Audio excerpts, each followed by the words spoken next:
With one of my favorite members of Congress, Kat Cammack, who proudly serves Florida's 3rd Congressional District, with me this morning. Kat, nice to see you.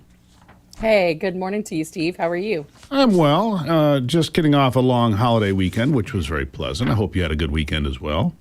Absolutely. The beach and fishing and honoring our military, nothing Yeah. better. Well, we tried to fish this weekend, didn't get it in, so I'm proud of you for making that happen. I want to talk about something serious here, because this has been something that's been, I don't know, concerning to say the least for years. And that is in Congress, if there's an accusation of, sexual harassment, for example, there's money available to take care of the members of Congress. It usually doesn't make the papers. It gets an NDA. It gets buried somewhere. And you say it's time to hold people accountable for sexual misconduct in the workplace, especially in Congress. I agree with you, and I think so do the vast majority of Americans. Why has this gone on so long, and what can we do to do better for our members of Congress? If I elect somebody to go to Washington and they misbehave, I don't want them there, right? I mean, That's pretty simple. Go ahead. No, I mean, to me, it's common sense, like you said. And the issue of sexual misconduct, it is rampant on Capitol Hill. It's kind of a running joke, and you should never have sexual misconduct and joke in the same sentence. But in this case, people refer to Capitol Hill as College 2.0. It's like a frat house in some cases. It is something that needs to be addressed. And to your point about the Congressional Slush Fund, thank goodness we've been able to shut that down, and no longer will members of Congress be using taxpayer dollars to pay out or settle these cases. I will also say that fund was also available to other employees on Capitol Hill. People would be shocked to know how much money actually went for members of Congress settling cases versus the staff. So this is an issue that is pervasive, both with members of Congress, but also staff and employees on Capitol Hill. So we're not going to be able to expel our way out of this, even though I'm glad Swalwell and Gonzalez are gone. They were definitely not holding to the standard of what they should have been for their office. But you can't have accountability begin and end with expulsions. And you point out there's one Democrat, Swalwell, and one Republican, Gonzalez, right? Out, as they should be out. But we sit here concerned. I guess my question is, in an age of hyper-partisanship, do we have bipartisan support for this effort? Absolutely. What's crazy is that this is probably the biggest bipartisan effort that you'll see this cycle. Me, as the chair of the Republican Women's Caucus, teamed up with the chair of the Democratic Women's Caucus. And while we have fierce debates and differences when it comes to policy, this is an issue that we said, listen, this is a bipartisan problem. We need a bipartisan solution. And Speaker Johnson and Minority Leader Jeffries, they came together and said, you know what, we need to resource this effort. We need to make sure that we're all one team, one mission on this, because this reflects poorly on the people's house. The Senate, they control their operation. In the House, we control ours. And it was really something very simple in my mind when I started speaking to my counterpart, Teresa Ledger Fernandez. I said, listen, I think you and I both agree this is an issue on both sides of the aisle.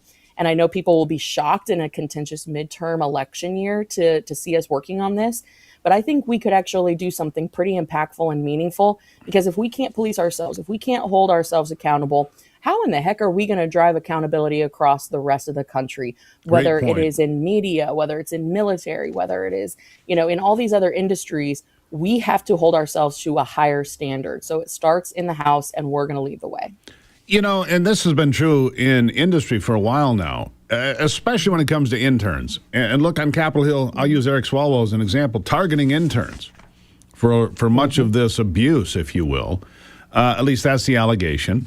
And interns come to Washington to learn, to become, part of the machinery of government. And instead, they get objectified or worse. And that just cannot fly, Cam.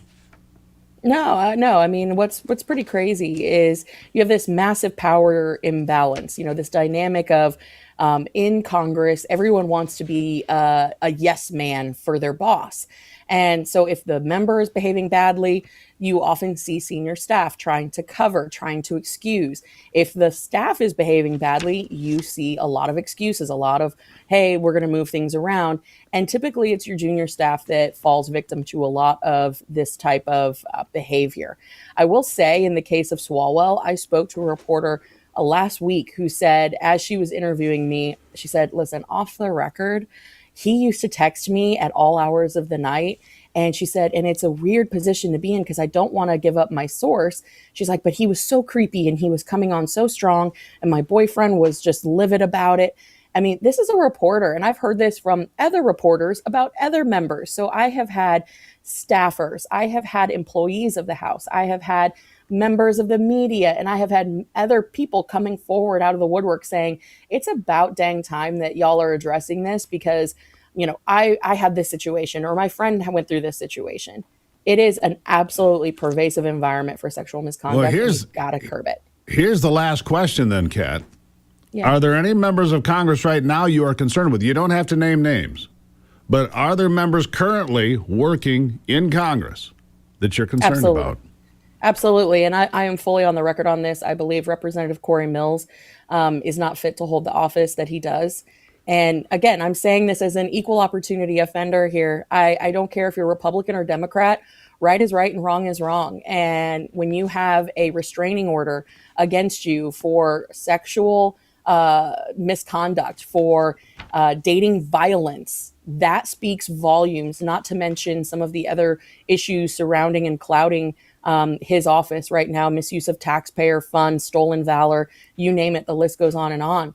Right. And so we have got to be willing to call it out whenever we see it, regardless of whether you're wearing a jersey for the R's or a jersey for the D's. At the end of the day, we all serve Americans, and we're wearing the American jersey. That's right. And Corey Mills, for the record, is a Republican, for anybody who might not know. So you'll take on anybody who misbehaves. Kat Cammack, we appreciate what you're doing. We do. Thank you for being here.